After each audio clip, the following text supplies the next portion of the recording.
Pineal ग्रंथि एक विस्तृत अध्ययन। तो पीनियल ग्रंथि करना पार्ट तो हमने पहले भी रखा पीनियल ग्रंथि, पर ये थोड़ा विस्तृत रूप से है। पीनियल ग्रंथि एक छोटी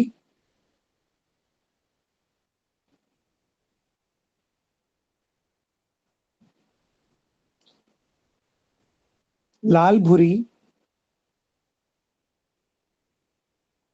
पीनियल ग्रंथि एक छोटी लाल भूरी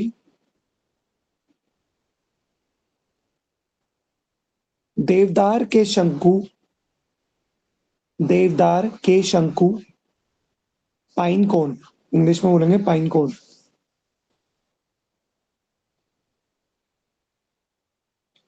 के आकार की अंतःस्रावी ग्रंथि है। के आकार की अंतःस्रावी ग्रंथि है।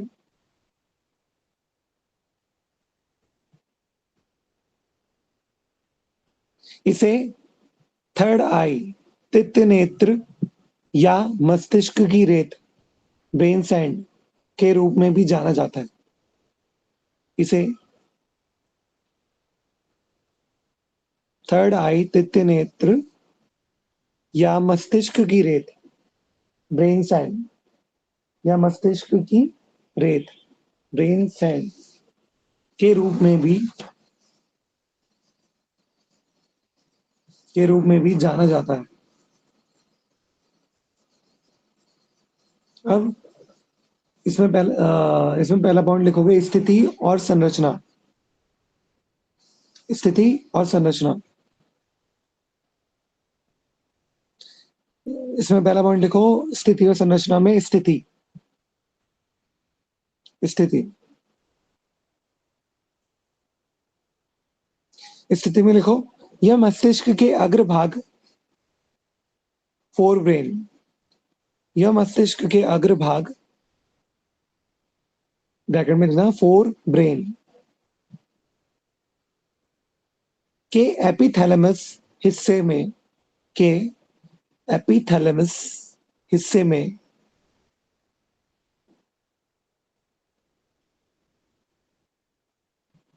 स्थित होती है।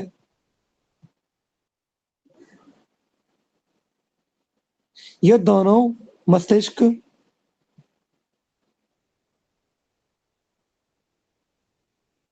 यह दोनों मस्तिष्क गोलार्धों मतलब हेमिस्फीयर हो गए।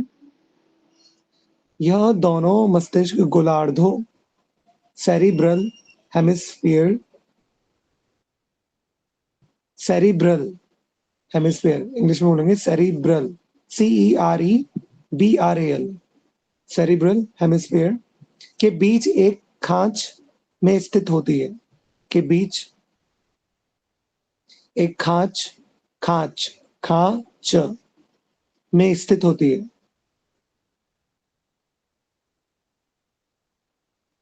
फिर सेकंड लिखो इसका आकार। स्थिति लिखी, इसी में सेकंड पॉइंट आकार। यह लगभग 5 से 8 मिलीलीटर लंबी होती है। यह लगभग 5 से 8 मिलीलीटर लंबी होती है। थर्ड लिखो इसकी विशेषता। थर्ड है इसकी विशेषता। जैसे जैसे आयु बढ़ती है इस ग्रंथि में कैल्शियम जमा होने लगता है। इस ग्रंथि में कैल्शियम जमा होने लगता है।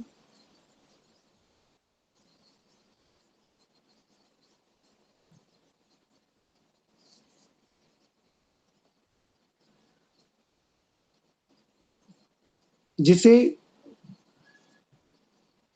कॉर्पोरा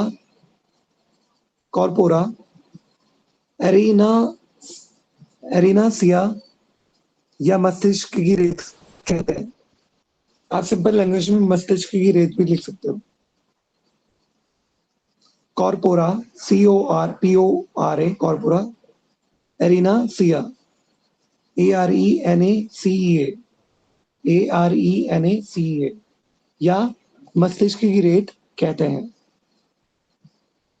सर क्या एक्सरे बोला, में मस्तिष्क की रेत ब्रेन सैंड,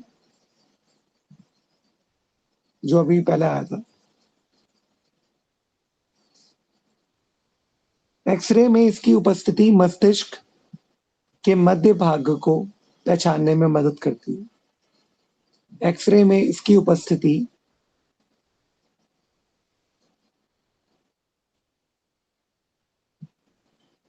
मस्तिष्क के मध्य भाग को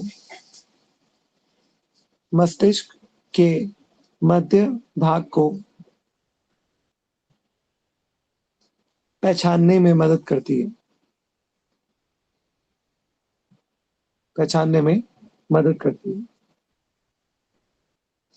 सेकंड, अब सेकंड है प्रमुख हार्मोन डैश करके लिखना, मेलाटोनिन। मतलब सेकंड पॉइंट है ये। पहला पॉइंट था हमारा स्थिति और संरचना। सेकंड पॉइंट है प्रमुख हार्मोन मेलाटोनिन, MELATONIN। पीनियल ग्रंथि का मुख्य कार्य, पीनियल ग्रंथि का मुख्य कार्य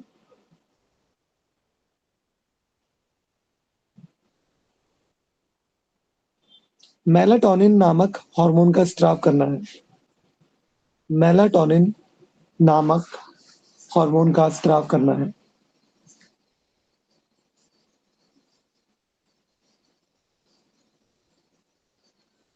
इसी में पहला पॉइंट लिखना, प्रकाश का प्रभाव। प्रकाश का प्रभाव, मेलाटोनिन का स्राव प्रकाश पर निर्भर करता है। मेलाटोनिन का स्राव प्रकाश पर निर्भर करता है।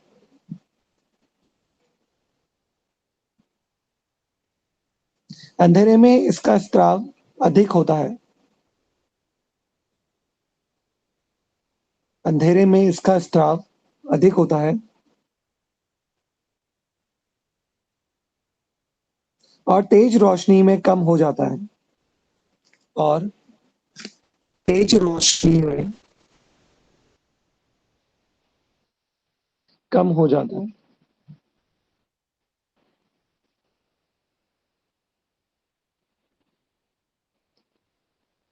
सेकंड पॉइंट लिखो, सर्कैडियन रिदम। CIRCADIAN, CIRCADIAN,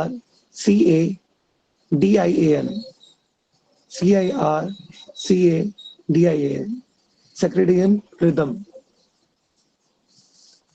इसमें लिखो, यह हमारे शरीर की 24 घंटे की जैविक घड़ी, यह हमारे शरीर की 24 घंटे की जैविक घड़ी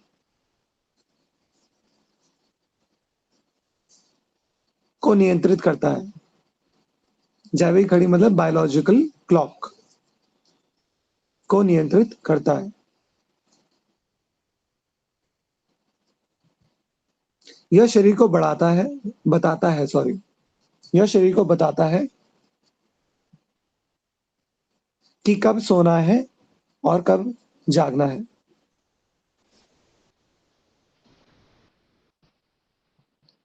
यह शरीर को बताता है कि कब सोना है और कब जागना है। थर्ड पॉइंट लिखो, पीनियल ग्रंथि के मुख्य कार्य। पीनियल ग्रंथि के मुख्य कार्य। इसमें पहला पॉइंट लिखो, निद्रा चक्र का नियंत्रण। निद्रा चक्र का नियंत्रण। यह नींद की गुणवत्ता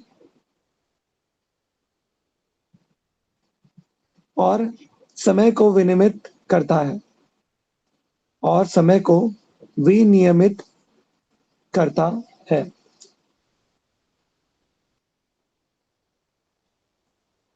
सेकंड पॉइंट लिखो, जनन जनन जनन जनन अंगों का विकास, जनन अंगों का विकास। यह बच्चों में जनन अंगों के समय यह बच्चों में जनन अंगों के समय से पूर्व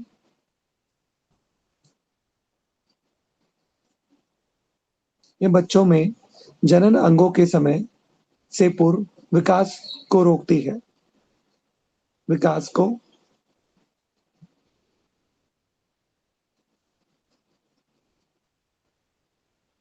इसलिए इसे जैविक अवरोधक भी कहते हैं, इसलिए इसे जैविक अवरोधक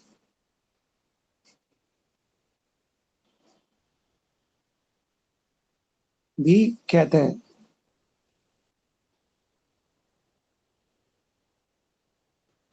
फिर थर्ड लिखो, एंटीऑक्सीडेंट प्रभाव, एंटीऑक्सीडेंट प्रभाव। मेलाटोनिन एक शक्तिशाली एंटीऑक्सीडेंट है, मेलाटोनिन एक शक्तिशाली एंटीऑक्सीडेंट है जो कोशिकाओं को मुक्त कणों से बचाता है, मुक्त कणों हो गए फ्री रेडिकल्स से बचाता है, जो कोशिकाओं को मुक्त कणों से बचाता है।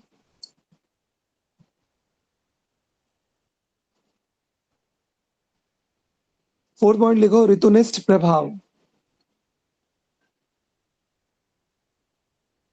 ऋतुनिष्ठ सीजनल इफेक्ट्स, ऋतु ना तो ऋतुनिष्ठ प्रभाव, सीजनल इफेक्ट्स। यह मौसमी परिवर्तनों के अनुसार यह मौसमी परिवर्तनों के अनुसार शरीर के अनुकूलन में मदद करती है, शरीर के अनुकूलन में मदद करती है।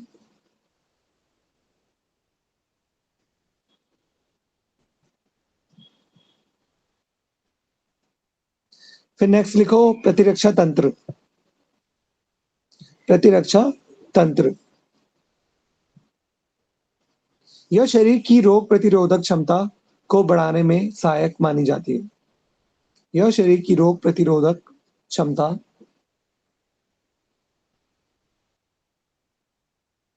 यह शरीर की रोग प्रतिरोधक क्षमता को बढ़ाने में सहायक मानी जाती है, में बढ़ाने में भी को बढ़ाने में भी सहायक मानी जाती है। अब फोर्थ पॉइंट लिखो, पीनियल ग्रंथि और आयुर्वेद।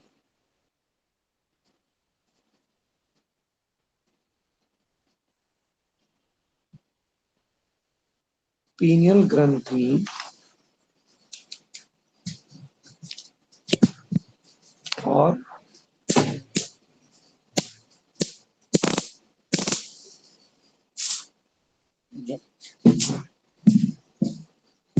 आयुर्वेद। पहला पॉइंट लिखो इसमें, आज्ञा चक्र। बैठ जा, बैठ जा, ले बने। योग और आयुर्वेद में पीनियल ग्रंथि को आज्ञा चक्र, योग और आयुर्वेद में पीनियल ग्रंथि को आज्ञा चक्र या सहस्त्रार चक्र, सहस्त्रार चक्र के भौतिक प्रतिनिधि के रूप में देखा जाता है, के भौतिक प्रतिनिधि के रूप में देखा जाता है। एक बार सर पूरी लाइन फिर से बोल दीजिए। योग और आयुर्वेद में पीनियल ग्रंथि को आज्ञा चक्र या सहस्त्रार चक्र के भौतिक प्रतिनिधि के रूप में देखा जाता है। इसे आध्यात्मिक चेतना का केंद्र माना गया है। इसे आध्यात्मिक चेतना का केंद्र माना गया है। फिर सेकंड पॉइंट लिखो इसमें, ओज और सत्व, ओज, ओज और सत्व, स आधा व सत्व। इस ग्रंथि के स्त्राव को, इस ग्रंथि के स्त्राव को सत्व गुण और मानसिक शांति से जोड़ा जाता है। इस ग्रंथि के स्त्राव को सत्व गुण और मानसिक शांति से जोड़ा जाता है। आधुनिक शोध भी बताते हैं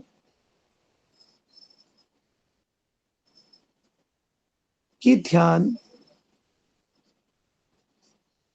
करने से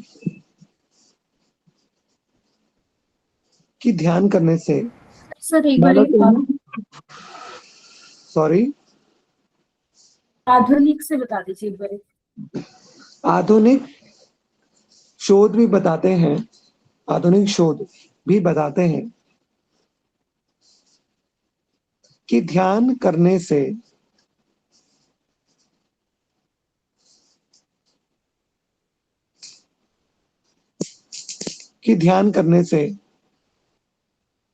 मेलाटोनिन के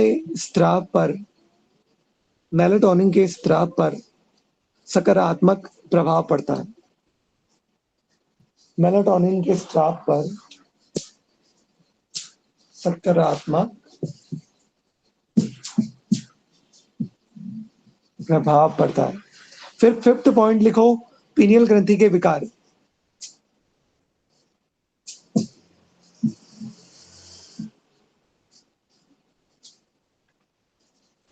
पीनियल ग्रंथि के विकार। पहला पॉइंट लिखो इसमें, नींद की समस्या, इंसोमेनिया, इंसोम्निया, इंसोम्निया, नींद की समस्या। मेलाटोनिन की कमी से अनिद्रा की बीमारी हो जाती है। सिंपल, मेलाटोनिन की कमी से अनिद्रा की बीमारी हो जाती है। फिर सेकंड है हमारा jet lag. Jet lag, lag, ग LAG, जेट लैग। इसमें देखो, जब हम एक समय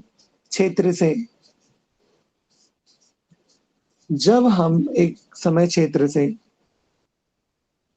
दूसरे में तेजी से यात्रा करते हैं, दूसरे में तेजी से यात्रा करते हैं, तो पीनियल ग्रंथि का संतुलन बिगड़ जाता है। तो पीनियल ग्रंथि का संतुलन बिगड़ जाता है, जिसे जेट लैग कहते हैं, जिसे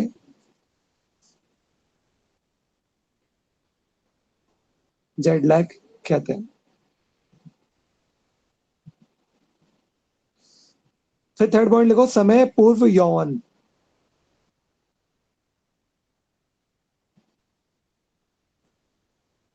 समय पूर्व यौवन, प्रीकॉशियस प्यूबर्टी, प्रीकॉशियस प्यूबर्टी। यदि बचपन में इस ग्रंथि में ट्यूमर हो जाए, यदि बचपन में इस ग्रंथि में ट्यूमर हो जाए, या यह कम सक्रिय हो, या यह कम सक्रिय हो, तो बच्चा समय से पहले वयस्क हो सकता है। तो बच्चा समय से पहले वयस्क हो सकता है।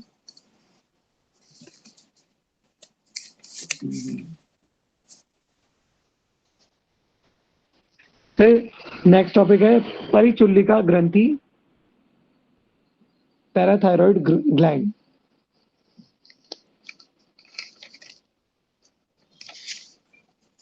इसमें देखो परिचुलिका ग्रंथियां छोटी पीली भूरी,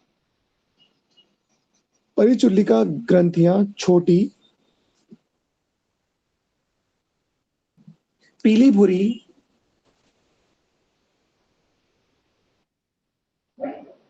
अंडाकार ग्रंथियां होती हैं।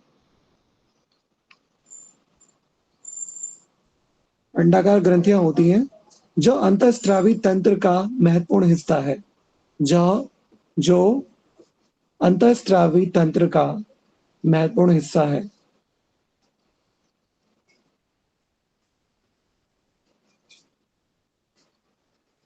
इनका मुख्य कार्य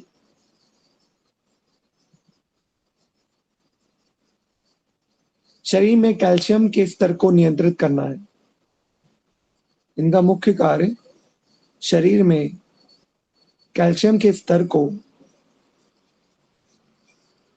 नियंत्रित करना है।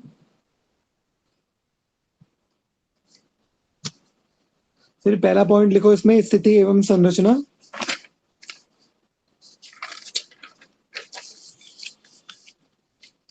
पहला पॉइंट स्थिति एवं संरचना। अब पहला पॉइंट लिखो इसमें स्थिति, मतलब इसी टॉपिक के अंदर स्थिति। ये ग्रंथियां गर्दन में थायराइड ग्रंथि, ये ग्रंथियां स्थिति में लिखो, यह ग्रंथियां गर्दन में थायराइड ग्रंथि के दोनों पालियों में थायराइड ग्रंथि की दोनों पालियों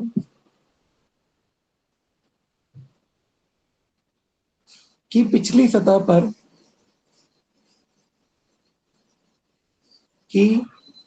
सतह पर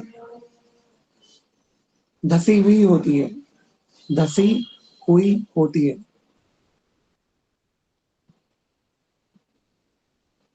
नेक्स्ट पॉइंट लिखो संख्या।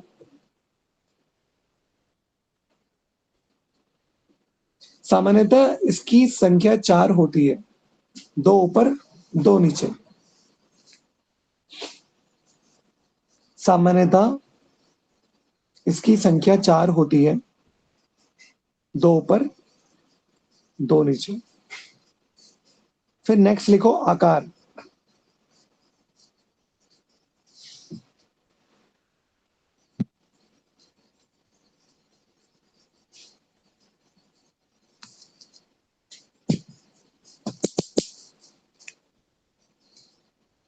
ये मूंग के दाने के समान छोटी होती है। ये मूंग के दाने के समान छोटी होती है।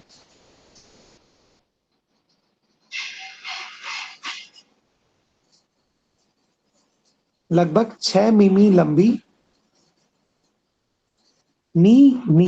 लगभग 6 मिमी लंबी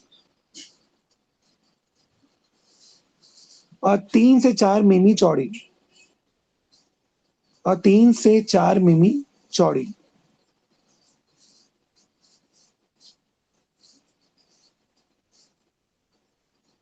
फिर नेक्स्ट पॉइंट लिखो भार। प्रत्येक ग्रंथि का भार लगभग 30 से 40 मिलीग्राम होता है। प्रत्येक ग्रंथि का भार लगभग 30 से 40 मिलीग्राम mg होता है। सेकंड पॉइंट लिखो प्रमुख हार्मोन, थार्मोन पीटीएच। तो प्रमुख हार्मोन क्या बनाती है? Parathormone PTH. इसमें लिखो परिचुल्लिका ग्रंथि द्वारा स्रावित मुख्य हार्मोन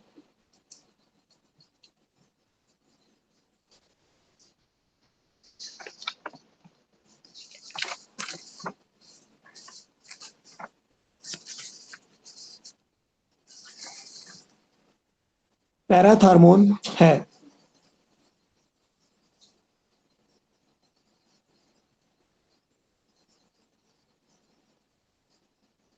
इसे कोलिप्स हार्मोन भी कहा जाता है, COLLIP हार्मोन। इसे कोलिप का हार्मोन या Collip's hormone, COLLIP, apostrophe S hormone भी कहा जाता है। कार्य करने की विधि लिखो। अब कार्य करने की विधि, इसके कार्य करने की विधि हेडिंग डालो छोटी सी। पीटीएच रक्त में कैल्शियम की मात्रा को पीटीएच रक्त में कैल्शियम की मात्रा को निम्नलिखित 3 तरीकों से बढ़ाता है।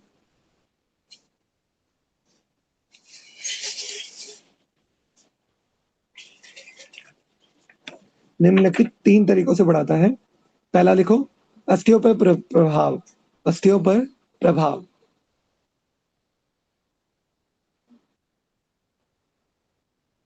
यह हड्डियों से कैल्शियम को निकालकर रक्त में मिलाता है। यह हड्डियों से कैल्शियम को निकालकर रक्त में मिलाता है। नेक्स्ट पॉइंट लिखो, वृक्क पर प्रभाव। वृक्क पर प्रभाव। यह वृक्क की नलिकाओं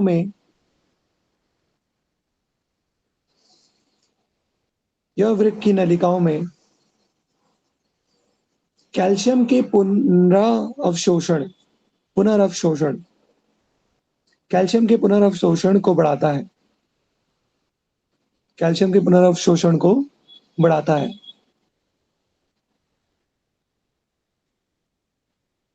ताकि मूत्र के साथ कैल्शियम बाहर ना निकले। ताकि मूत्र के साथ कैल्शियम बाहर ना निकले।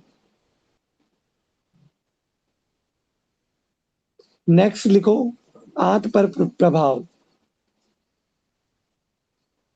आंत पर प्रभाव। यह विटामिन डी के सक्रियण में मदद करता है।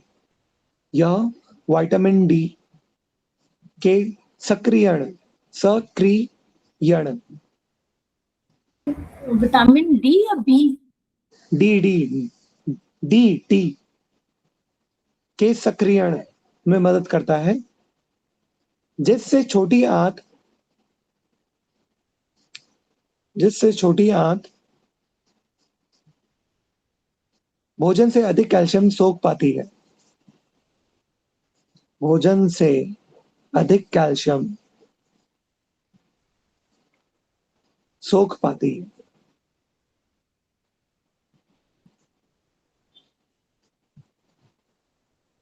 थर्ड पॉइंट लिखो, कैल्शियम संतुलन का महत्व। मतलब अलग से है थर्ड पॉइंट, कैल्शियम संतुलन का महत्व। इसी में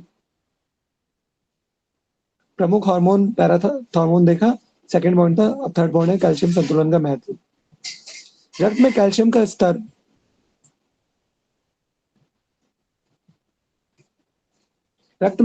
का स्तर सामान्य 9 से 11 mg सामान्य 9 से 11 mg पर 100 ml। 9 to 11 mg पर 100 ml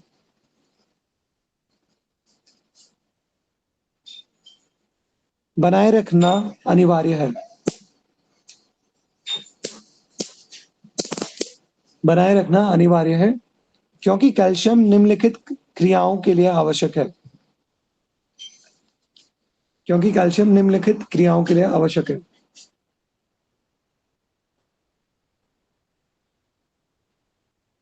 पहला लिखो, मांसपेशियों का संकुचन, मसल कॉन्ट्रैक्शन। मांसपेशियों का संकुचन, मसल कॉन्ट्रैक्शन।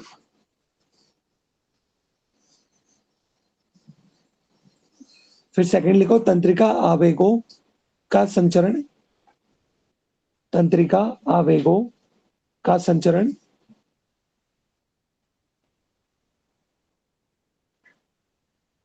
फिर नेक्स्ट लिखो रक्त का थक्का जमना, ब्लड क्लॉटिंग। तंत्रिका आवेगों का संचरण में लिख सकते हो nerve impulse transmission, nerve impulse transmission. रक्त का थक्का जमना, नेक्स्ट ब्लड क्लॉटिंग। और नेक्स्ट लिखो हड्डियों और दांतों की मजबूती, हड्डियों और दांतों की मजबूती, इन 4 चीजों के लिए। ठीक। 4th पॉइंट लिखो ग्रंथियों, ग्रंथि के विकार। अगर इस ग्रंथि में विकार हो जाए तो क्या? ग्रंथि के विकार, डिसऑर्डर्स। इसमें पहले लिखो अल्पस्राव। पहला क्या है? अल्पस्राव। हाइपोपैराथायरॉयडिज्म। सर ये अलग से बोला ग्रंथियों के विकार। हाँ, ये कैल्शियम संतुलन का महत्व देखा, ये 3rd पॉइंट था। 4th पॉइंट है ग्रंथियों के विकार, मतलब इस ग्रंथि में विकार आए तो क्या होता है। पहले लिखो अल्पस्राव, हाइपोपैराथायरॉयडिज्म। ये आप लिखना चाहो तो लिख लेना, नहीं लिखना चाहो तो भी ठीक है, मतलब हमें इतना डिटेलिंग टर्म नहीं देनी वहां पर। अल्पस्राव भी लिखोगे बहुत है। जब पीटीएच की कमी हो जाती है, इसमें लिखोगे जब पीटीएच की कमी हो जाती है तो रक्त में कैल्शियम का स्तर गिर जाता है। पीटीएच की कमी, कैल्शियम का स्तर गिरना। जब पीटीएच की कमी हो जाती है तो रक्त में कैल्शियम का स्तर गिर जाता है।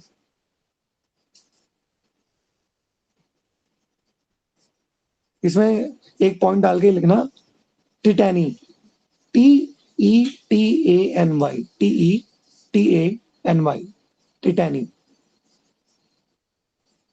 इसमें मांसपेशियों में तेज ऐंठन, मतलब ये एक डिसऑर्डर है जो हाइपोपैराथायरॉयडिज्म की वजह से हो रहा है। तो टिटैनी, टिटैनी क्या है हमारा? इसमें मांसपेशियों में तेज ऐंठन, इसमें मांसपेशियों में तेज ऐंठन और संकुचन होने लगता है, और संकुचन होने लगता है, विशेषकर हाथ और चेहरे की मांसपेशियों में, विशेषकर हाथ और चेहरे की मांसपेशियों में।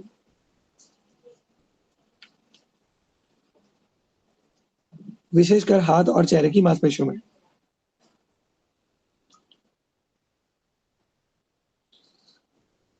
अब एक अल्पस्राव लिखा, अब है अतिस्राव। सेकंड लिखो अतिस्राव। इसी में ग्रंथि के विकार थे, एक कंडीशन थी अल्पस्राव और सेकंड कंडीशन है अतिस्राव। Hyper parathyroidism. हाइपो मतलब कम, हाइपर मतलब ज्यादा। जब पीटीएच की अधिकता होती है,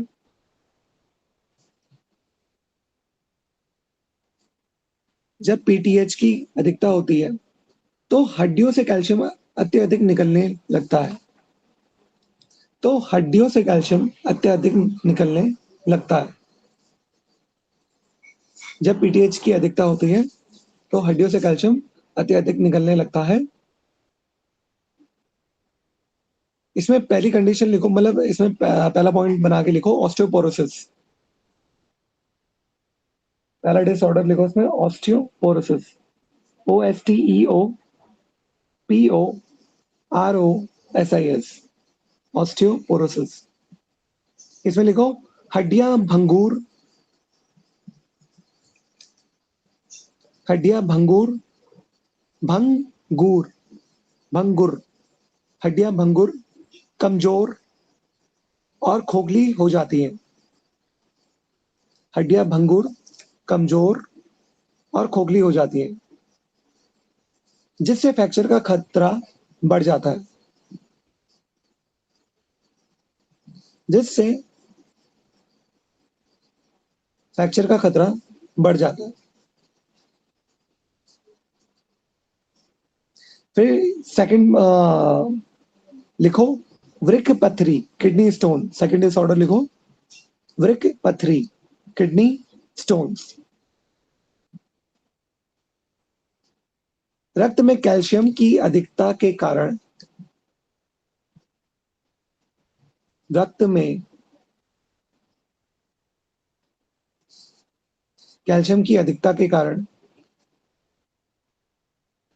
गुर्दे में पथरी बनने की संभावना बढ़ जाती है। गुर्दे में पथरी बढ़ने की संभावना बढ़ जाती है।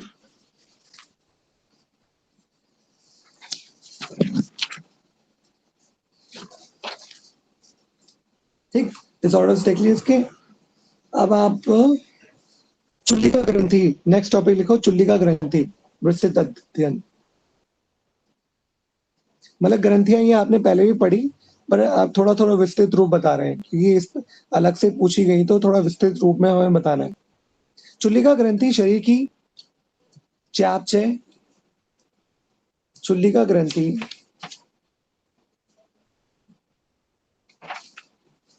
शरीर की चयापचय, मेटाबॉलिज्म, इंग्लिश में लिखेंगे मेटाबॉलिज्म, गतिविधियों की मुख्य नियामक है। गतिविधियों की मुख्य नियामक है।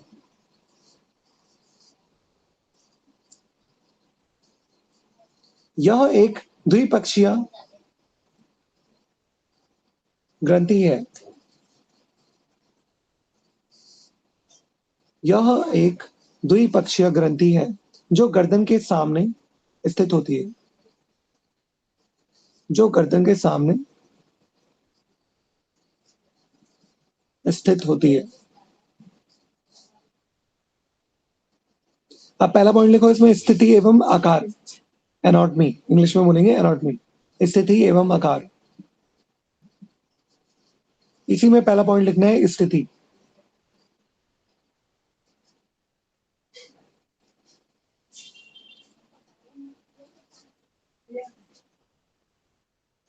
यह गर्दन में स्वर यंत्र लार्ynx, LARYNX, लार्ynx, यह गर्दन में स्वर यंत्र के नीचे और श्वास नली ट्रेचरा, यह गर्दन में स्वर यंत्र लार्ynx के नीचे और श्वास नली ट्रेचिया के सामने स्थित होती है। सेकंड पॉइंट लिखो, आकार।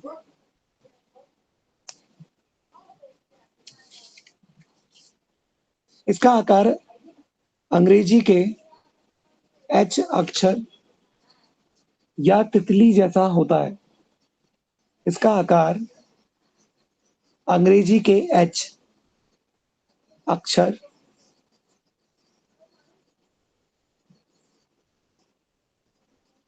या तितली जैसा होता है, या तितली जैसा होता है।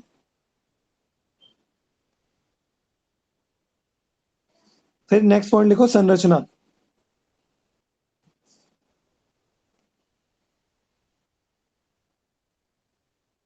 यह दो पालियों से बनी होती है। यह दो पालियों मतलब लोब्स, पालियों मतलब लोब्स, LOBES, लोब्स। यह दो पालियों से बनी होती है।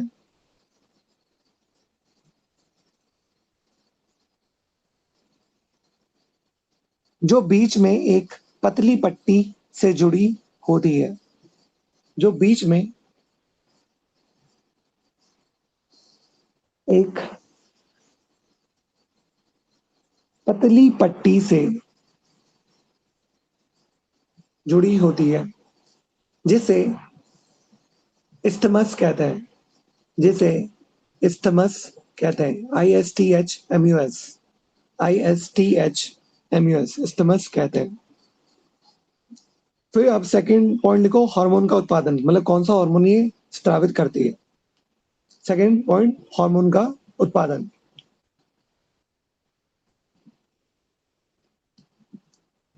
चुल्लिका ग्रंथि मुख्य रूप से 3 हार्मोन का स्राव करती है। चुल्लिका ग्रंथि मुख्य रूप से 3 हार्मोन का स्राव करती है।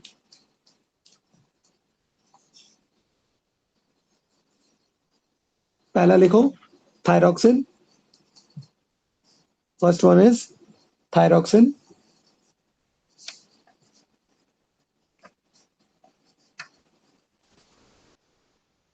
यह मुख्य हार्मोन है जिसमें यह मुख्य हार्मोन है जिसमें 4 आयोडीन परमाणु होते हैं।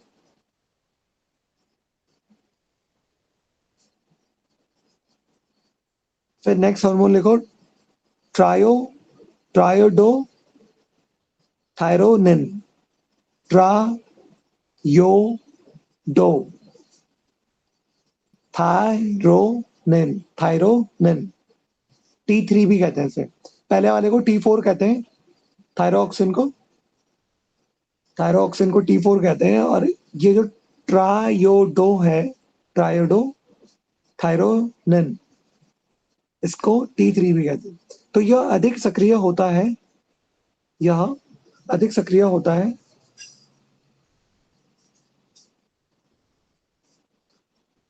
और T4 के रूपांतरण से भी बनता है,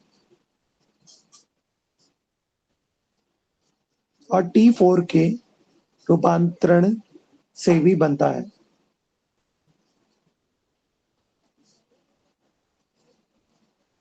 अब थर्ड लिखो कैल्सिटोनिन। थर्ड हार्मोन क्या है? कैल्सिटोनिन। CALCITONIN।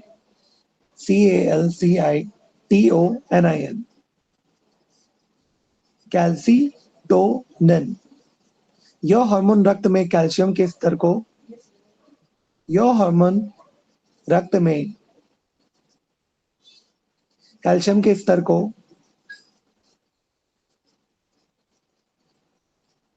कम करने में मदद करता है।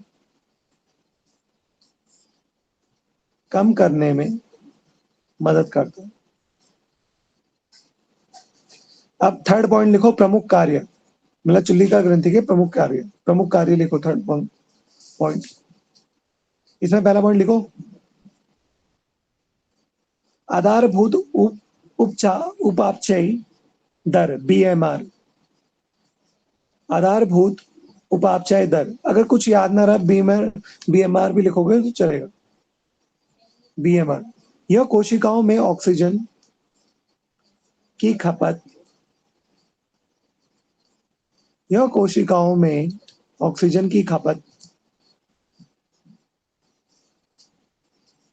और ऊर्जा उत्पादन की दर को नियंत्रित करती है।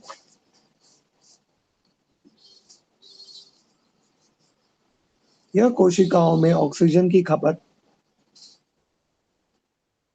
और ऊर्जा उत्पादन की दर को नियंत्रित करती है।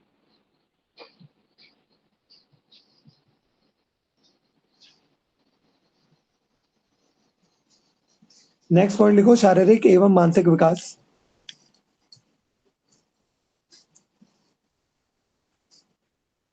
बच्चों में हड्डियों के विकास, इसमें लिखोगे बच्चों में हड्डियों के विकास और मस्तिष्क की परिपक्वता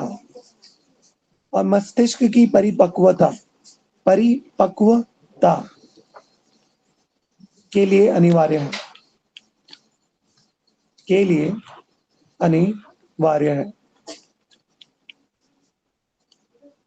फिर नेक्स्ट पॉइंट लिखो हृदय गति।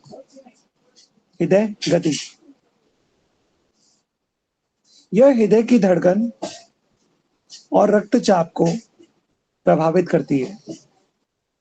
यह हृदय की धड़कन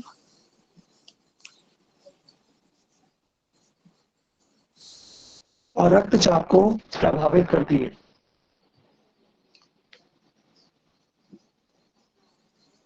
नेक्स्ट पॉइंट लिखो चयापचय, मेटाबॉलिज्म। चयापचय यह प्रोटीन संश्लेषण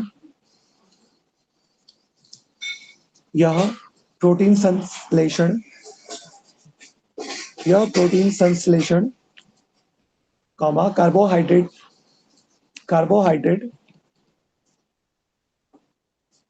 के उपयोग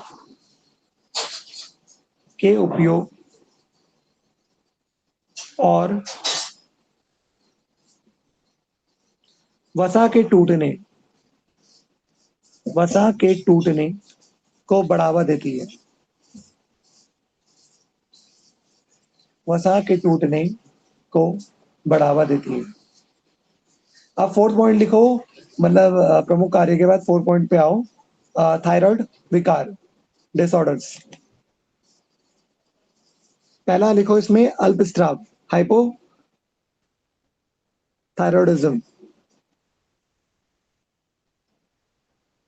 इसमें लिखो जब ग्रंथि कम हार्मोन बनाती है। जब ग्रंथि कम हार्मोन बनाती है।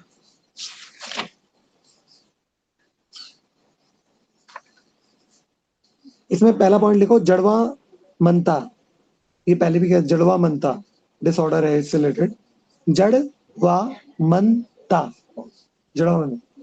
क्रिटिनिज्म, क्रिटिनिज्म, CRETINISM, इंग्लिश में बोलेंगे क्रिटिनिज्म। बच्चों में शारीरिक और मानसिक विकास का रुक जाना। बच्चों में शारीरिक एवं मानसिक विकास का रुक जाना।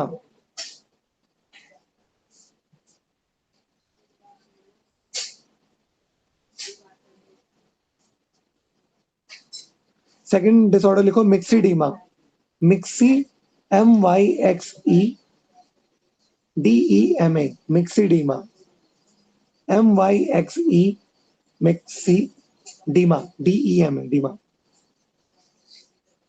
वयस्कों में चेहरे पर सूजन। वयस्कों में चेहरे पर सूजन, सुस्ती और वजन बढ़ना। चेहरे पे सूजन, सुस्ती और वजन बढ़ना।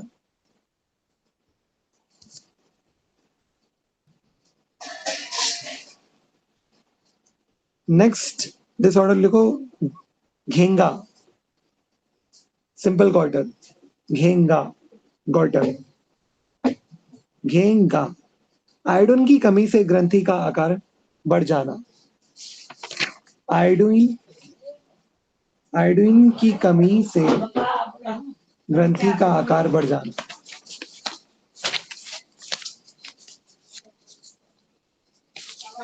अब इसमें सेकंड कंडीशन लिखो अति स्त्राव। एक तो हमने कहा अल्पस्राव, अब लिखो अति स्त्राव, हाइपरथायरॉयडिज्म। जब ग्रंथि अत्यधिक हार्मोन बनाती है।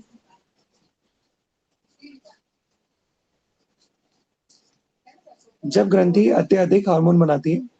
इसमें एक पॉइंट लिखो ग्रेव्स रोग।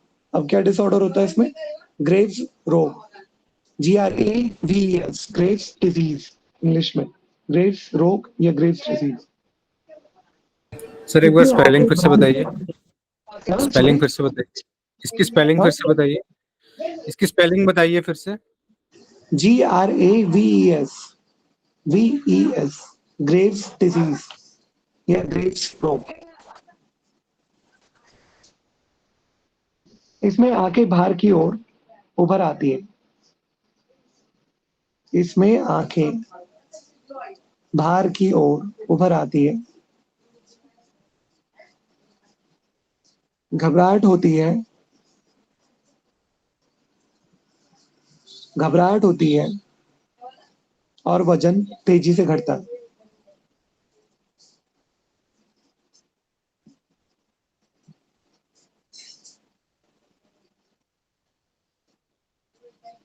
और वजन तेजी से घटता है।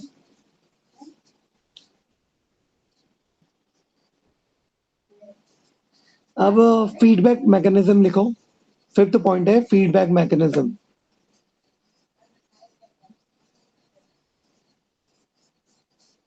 चुल्लिका ग्रंथि का नियंत्रण। चुल्लिका ग्रंथि का नियंत्रण हाइपोथैलेमस डैश पीयूष अक्ष लिखना द्वारा होता है। हाइपोथैलेमस डैश डालना छोटा सा, पीयूष अक्ष, पीयूष अक्ष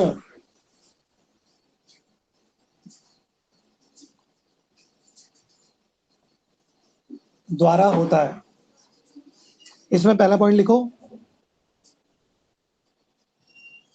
हाइपोथैलेमस TRH छोड़ता है। हाइपोथैलेमस TRH छोड़ता है। सेकंड पॉइंट लिखो, पीयूष ग्रंथि TSH छोड़ती है। पीयूष ग्रंथि TSH छोड़ती है।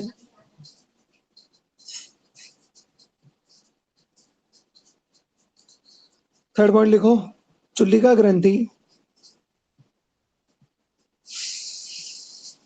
ग्रंथि T3 और T4 छोड़ती है।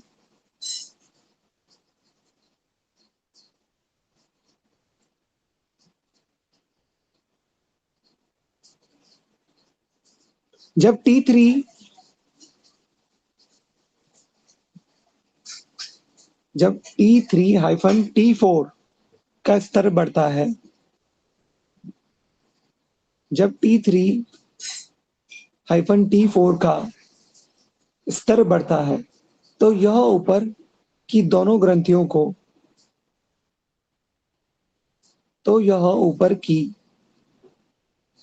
ग्रंथियों को संकेत भेजकर उत्पादन कम करवा देता है।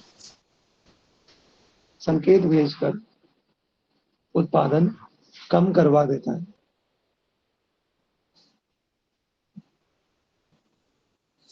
फिर नेक्स्ट टॉपिक लिखो, थाइमस ग्रंथि प्रतिरक्षा की पाठशाला। थाइमस ग्रंथि प्रतिरक्षा की पाठशाला।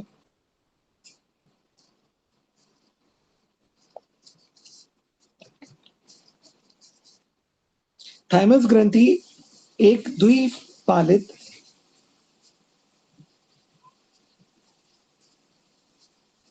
थाइमस ग्रंथि एक द्विपालित अंग है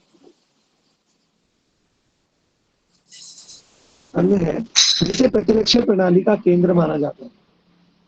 जिसे प्रतिरक्षा प्रणाली का केंद्र माना जाता है।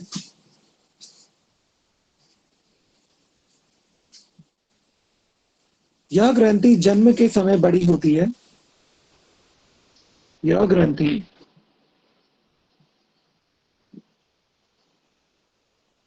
जन्म के समय बड़ी होती है,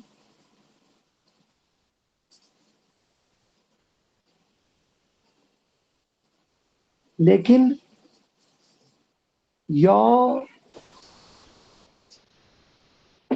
यौवनारंभ मतलब प्यूबर्टी, जब यौन अवस्था का आरंभ होता है, यौवनारंभ प्यूबर्टी, इंग्लिश में प्यूबर्टी लिख सकते हैं आप, के बाद धीरे धीरे सिकुड़ने लगती है। प्यूबर्टी के बाद धीरे धीरे सिकुड़ने लगती है।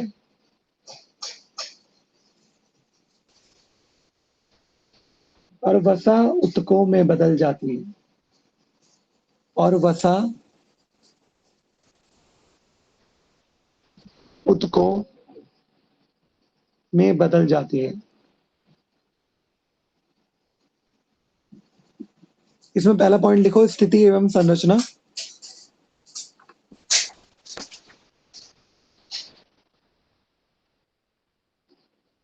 स्थिति एवं संरचना, इसमें पहला पॉइंट लिखो, स्थिति।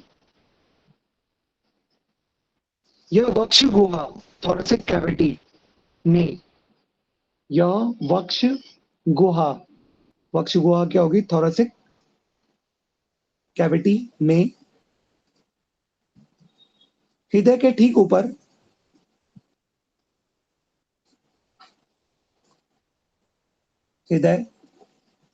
ऊपर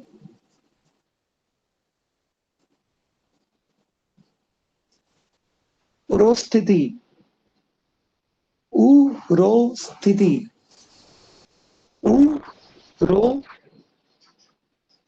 आधा स थ उसमें छोटी की मात्रा, उरोस्थिति इंग्लिश में लिख सकते हो इसे स्टर्नम, STERNUM, STERNUM, स्टर्नम के पीछे स्थित होती है, के पीछे स्थित होती है। सेकंड पॉइंट लिखो विशेषता। यह एक अस्थायी ग्रंथि है, यह एक अस्थायी ग्रंथि है। बुढ़ापे में यह लगभग अदृश्य हो जाती है, बुढ़ापे में यह लगभग अदृश्य हो जाती है। यही कारण है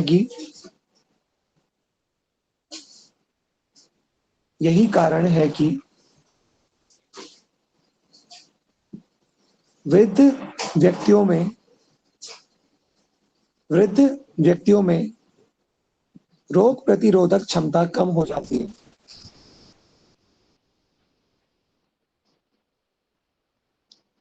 वृद्ध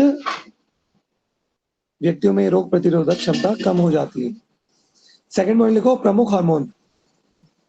थाइमोसिन, प्रमुख हार्मोन क्या रिलीज करती है? थाइमोसिन, THYMOSIN, THYMOSIN,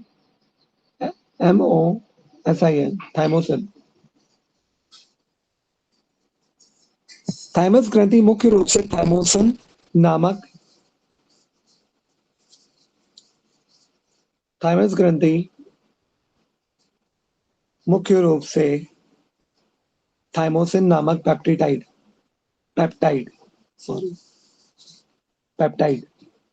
थाइमोसिन नामक पेप्टाइड हार्मोन का स्राव करती है, नामक पेप्टाइड हार्मोन का स्राव करती है। इसमें लिखो हार्मोन के कार्य।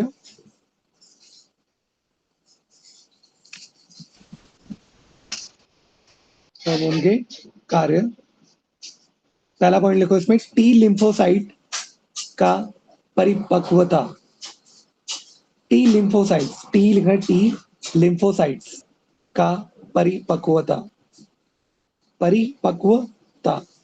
इसमें लिखो यह श्वेत रक्त कोशिकाओं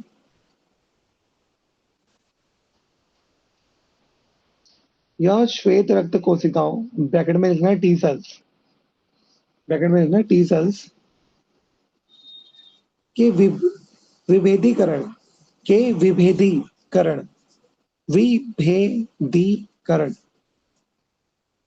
और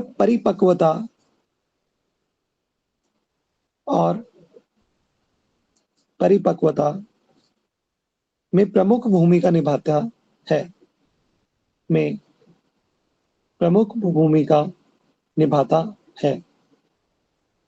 सेकंड पॉइंट लिखो इसमें। सेकंड, कोशिका माध्यत प्रतिरक्षा,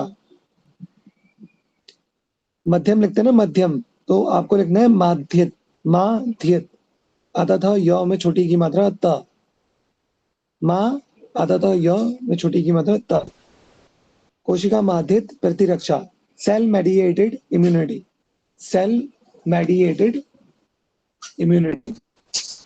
यह शरीर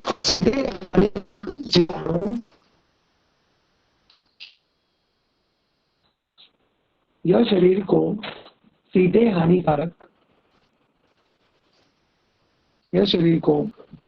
सीधे हानिकारक जीवाणुओं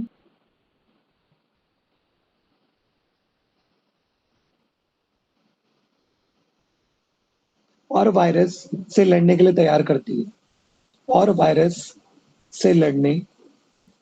के लिए तैयार करती है,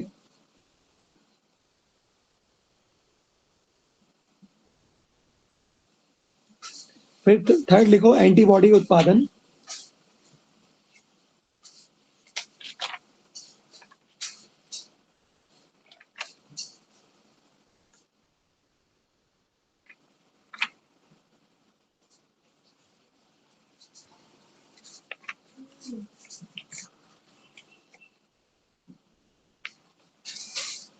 एंटीबॉडी उत्पादन, यह हार्मोनल इम्यूनिटी, सॉरी, यह ह्यूमोरल है वो, humoral immunity, HUMORAL, humoral immunity को बढ़ावा देने के लिए, एंटीबॉडीज के उत्पादन में भी सहायता करती है। ह्यूमोरल इम्यूनिटी को बढ़ावा देने के लिए एंटीबॉडी के उत्पादन में भी सहायता करती है।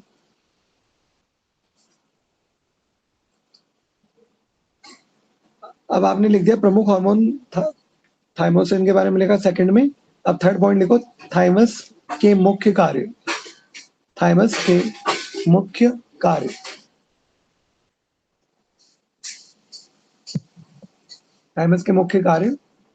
इसमें पहला पॉइंट लिखो, प्रशिक्षण केंद्र।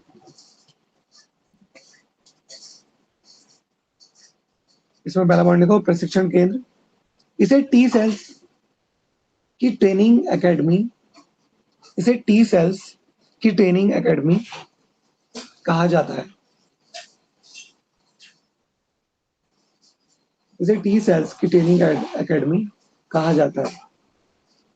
यहाँ अपरिपक्व टी कोशिकाएं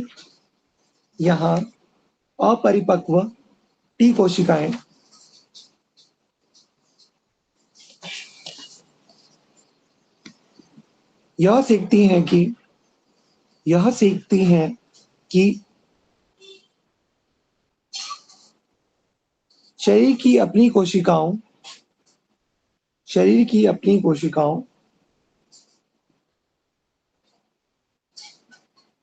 और भारी हानिकारक तत्वों एंटीजेंस के बीच अंतर कैसे किया जाए। शरीर की अपनी कोशिकाओं और भारी हानिकारक तत्वों एंटीजेंस के बीच अंतर कैसे किया जाए।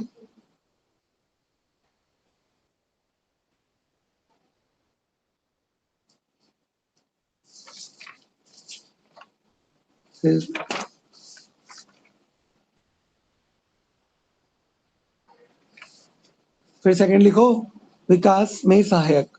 सेकंड कार्य लिखो, विकास में सहायक।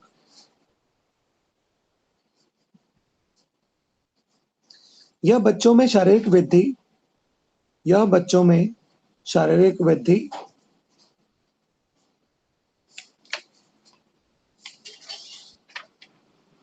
और जनन अंगों के विकास को भी प्रभावित करती है।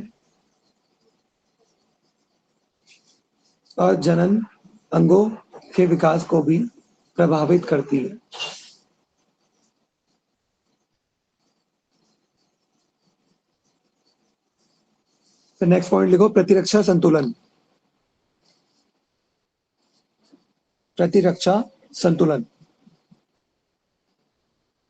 यह ऑटो इम्यून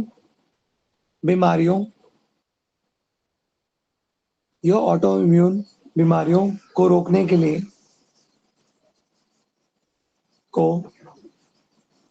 लिए शरीर को आत्म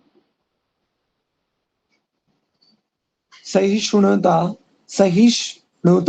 सेल्फ टॉलरेंस इंग्लिश में बोलेंगे। ये रोकने के लिए शरीर को आत्म सहिष्णुता सेल्फ टॉलरेंस सिखाती है। सहिष्णुता सेल्फ टॉलरेंस सिखाती है।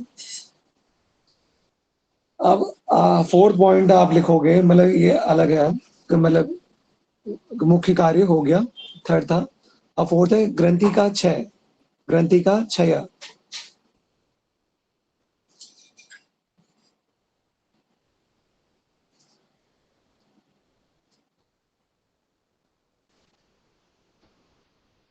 थाइमस का उम्र के साथ छोटा होना एक प्राकृतिक प्रक्रिया है। थाइमस का उम्र के साथ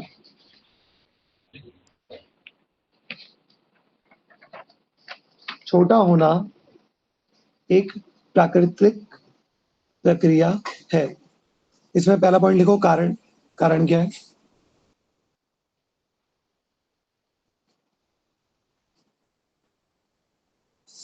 यौनारंभ, यौनारंभ मतलब यौन आरंभ के समय, यौनारंभ के समय सेक्स हार्मोन टेस्टोस्टेरोन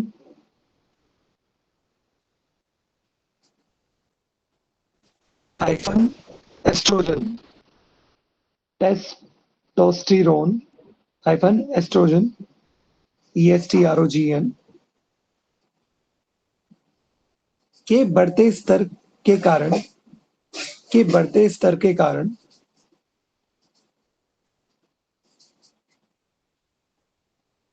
थाइमस का स्थान,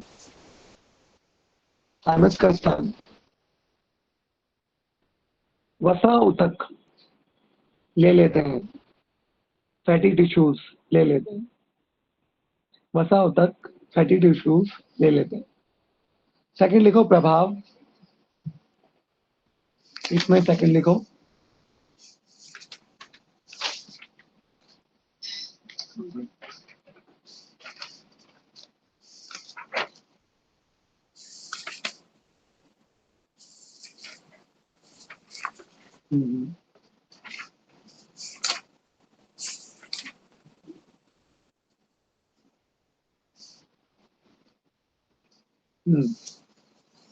प्रभाव में लिखो इसके कारण उम्र बढ़ने पर,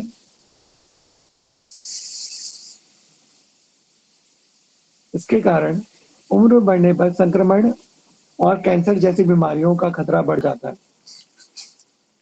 संक्रमण और कैंसर जैसी बीमारियों का खतरा, संक्रमण और कैंसर जैसी बीमारियों का खतरा बढ़ जाता है। फिर फिफ्थ पॉइंट लिखो आयुर्वेदिक एवं शोध परक दृष्टिकोण।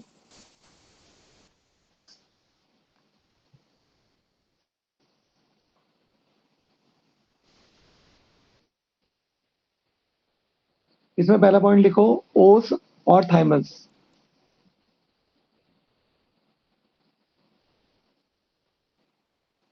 ओज, ओ में ओ की मतलब ज, ओज और थाइमस।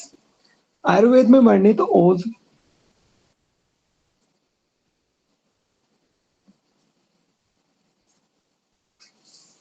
आयुर्वेद में वर्णित ओज की अवधारणा थाइमस के कार्यों की अवधारणा थाइमस के कार्यों से काफी मेल खाती है।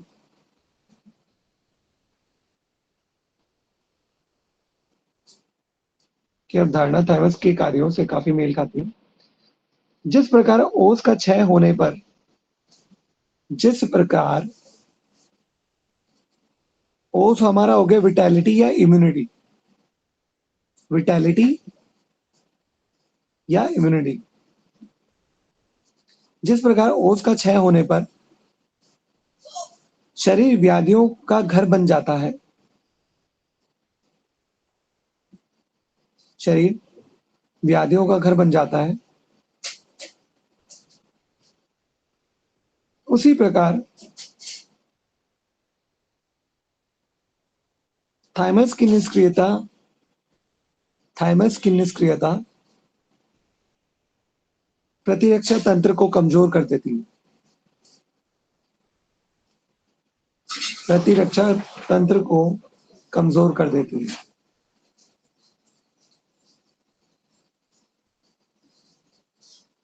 नेक्स्ट पॉइंट लिखो हृदय चक्र। इसी में नेक्स्ट पॉइंट है हृदय चक्र, अनाहत चक्र। आध्यात्मिक रूप से थाइमस की स्थिति अनाहत चक्र के पास है। आध्यात्मिक रूप से थाइमस की स्थिति अनाहत चक्र के पास है। जिसे प्रेम और करुणा का केंद्र माना जाता है, जिसे प्रेम और करुणा का केंद्र माना जाता है।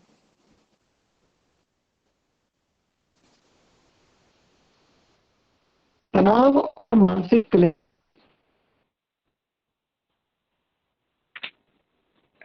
तनाव और मानसिक क्लेश का सीधा प्रभाव इस ग्रंथि की कार्य क्षमता पर पड़ता है।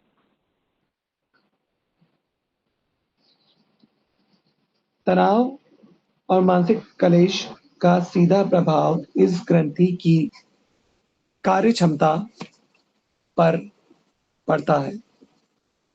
फिर 6 पॉइंट लिखो, थाइमस से संबंधित विकार।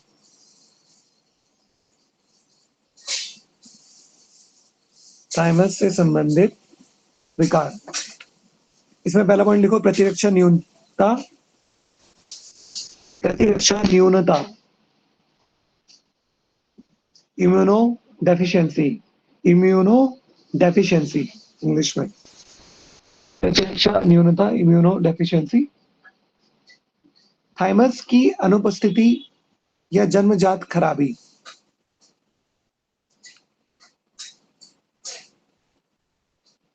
थाइमस की अनुपस्थिति या जन्मजात खराबी।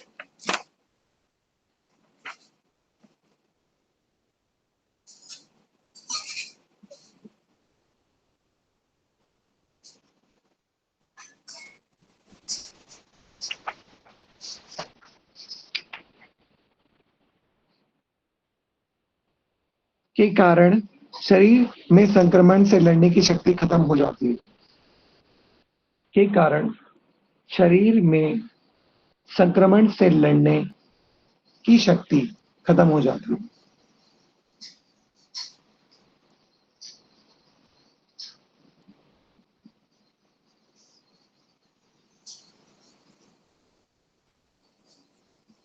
नेक्स्ट डिसऑर्डर लिखो, myasthenia, myasthenia gravis, MYAS,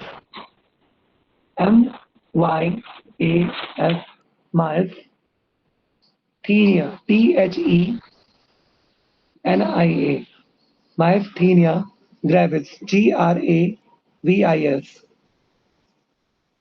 MYASTHENIA, myasthenia gravis, GRAVIS। यह एक ऑटो इम्यून बीमारी है। यह एक ऑटो इम्यून बीमारी है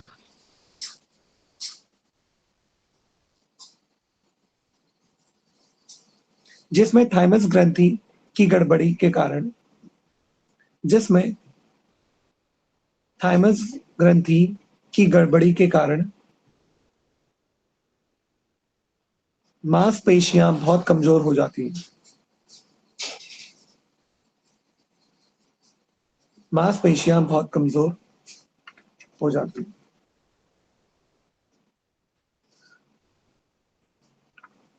ठीक, ये निपटा। अब करेंगे कल। ओके।